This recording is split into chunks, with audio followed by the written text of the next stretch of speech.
Hi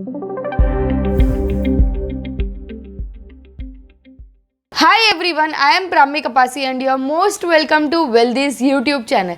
JP Morgan, BNP, credit Suisse, Goldman सैक्स, ये सारे ही कंपनीज के बारे में आपने सुना ही होगा। ये सारे ही बड़े बड़े इन्वेस्टमेंट बैंक्स हैं जो कि सिर्फ एक कंट्री में प्रेजेंट नहीं है बल्कि इनका प्रेजेंस ग्लोबली है। रिसेंटली वर्ल्ड बैंक ने अपने स्टेटमेंट में कहा था कि recession is likely to hit in near future by 2023 और अभी अभी मार्केट न्यूज़ में दिखने मिल रहा है हमको कि क्रेडिट स्विस कंपनी जो कि ग्लोबली एक बड़ी इन्वेस्टमेंट बैंक है वो फाइनेंशियल क्राइसिस से जा रही है, फाइनेंशियल डिफ़िकल्टीज से जा रही है, जिसकी वजह से पॉसिबल है कि ग्लोबली 2008 जैसा रिसेशन वापस आ सके। तो let's check some facts and figures about Credit Suisse companies financial difficulties. क्या ये ग्लोबल मार्केट पे इम्पैक्ट करेगा? क्या ये इंडियन मार्केट्स पे इम्पैक्ट करेगा? अगर करेगा तो किस वे में करेगा?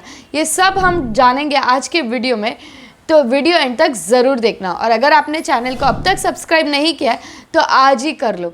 क्रेडिट स्विस कंपनी का वैल्यूएशन ऑलमोस्ट 55% से डाउन है इन 1 year. It went from $23 billion to $11 billion in just 1 year और उनका शेयर प्राइस जो है वो भी रिकॉर्ड लो पे चल रहा है करंटली।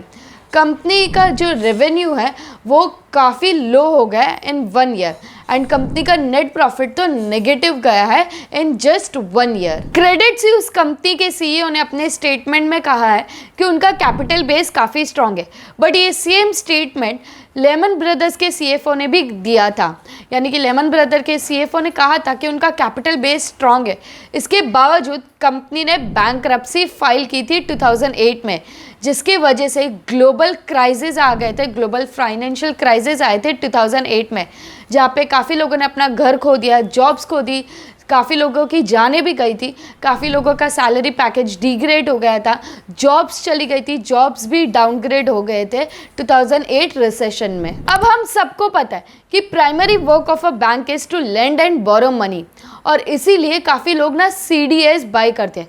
अब ये CDS होता क्या है? क्रेडिट डिफ़ॉल्ट स्वैप का सिंपल सा मतलब है कि अगर बैंक्स बॉन्ड्स इशू करती है तो वो डिफ़ॉल्ट ना कर दे, इसीलिए हम ये बॉन्ड्स पे इंश्योरेंस बाय करते हैं, जिसको हम क्रेडिट डिफ़ॉल्ट स्वैप बोलते हैं। अगर बहुत ज़्यादा CDS की बाइंग हो रही है, इसका मतलब ये है कि इन्वेस्टर्स को लग रहा है कि बैंक्स डिफ़ॉल्ट कभी भी कर सकता है, इसीलिए वो अपने बॉन्ड्स पे बहुत ज़्यादा इंश्योरेंस लेने लगते हैं, जो कि करंट सिचुएशन है क्रेडिट स्विस कंपनी के साथ। क्रेडिट स्विस कंपनी के फाइनेंशियल डिफ़िकल्टीज़ के पीछे बहुत सारे स्कैम्स है, बहुत सारे स्कैंडल्स है।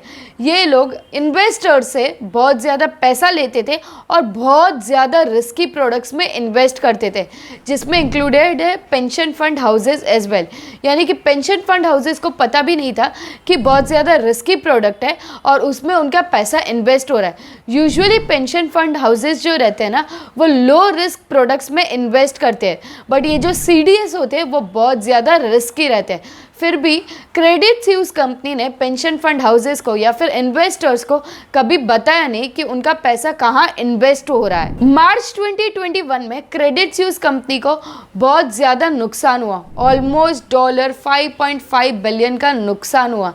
दिस वॉज बिकॉज US की जो रिनाउंड हेज फंड कंपनी थी उसने अपने लोन पे डिफ़ॉल्ट किया, because they use to play very high leverage bets and they lost a huge chunk of money. ये जो भी हाईली लेवरेज बेट्स थे, इसके लिए क्रेडिट स्विस कंपनी ने फाइनेंस किया था।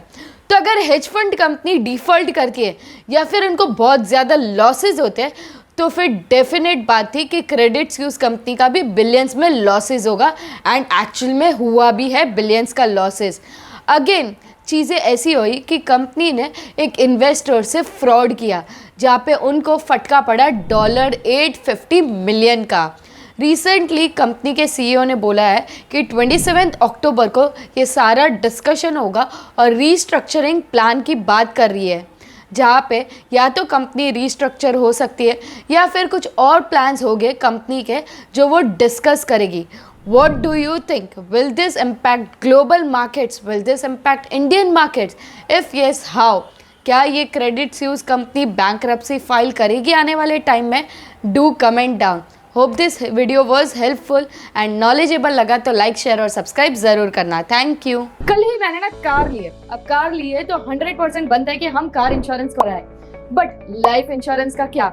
A study says that 55% of millionaires don't even know about term insurance. हम सब IDV के बारे में तो जानते हैं, बट क्या आप HLV के बारे में जानते हैं? हम सब के पास अपनी फैमिलीज है और हम अपने फैमिलीज के लिए कुछ ना कुछ करना चाहते हैं और कुछ ना कुछ कर रहे हैं, क्योंकि कल किसने देखा, राइट? लेकिन क्या आपने अपने फैमिली को सिक्योर करने का सोचा है? क्या आपने उनके आने वाले कल को सुरक्षित बनाने के लिए कुछ सोचा है?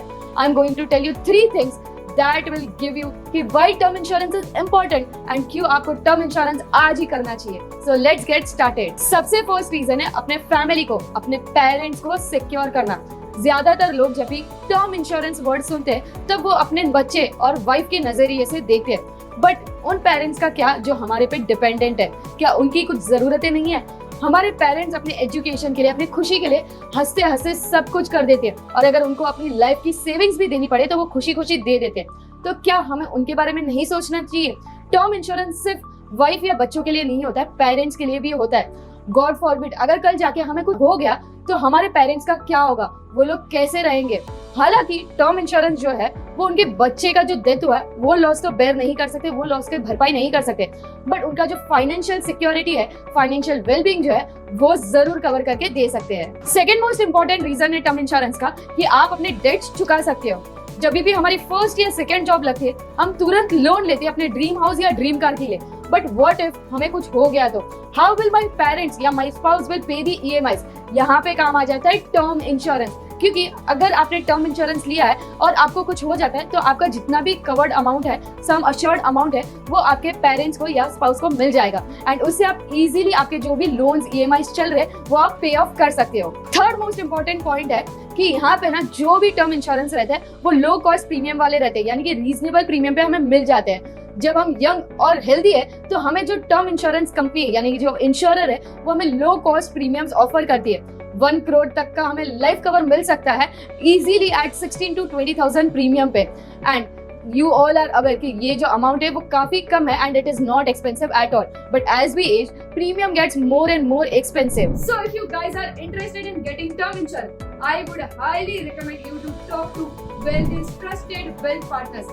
They provide you free consultation, spam-free advices and a swift post-purchase claim services. Wealth के wealth partner से बात करने के लिए मैंने डिस्क्रिप्शन में मीटिंग की लिंक दी है, आपको सिर्फ वो लिंक पे क्लिक करना, आपके टाइम के अकॉर्डिंग आपको मीटिंग फिक्स करनी है। और हाँ, याद रखना ये जो कंसल्टेशन है वो एकदम ही फ्री ऑफ कॉस्ट है, तो जाके आज ही अपनी मीटिंग बुक कर लो।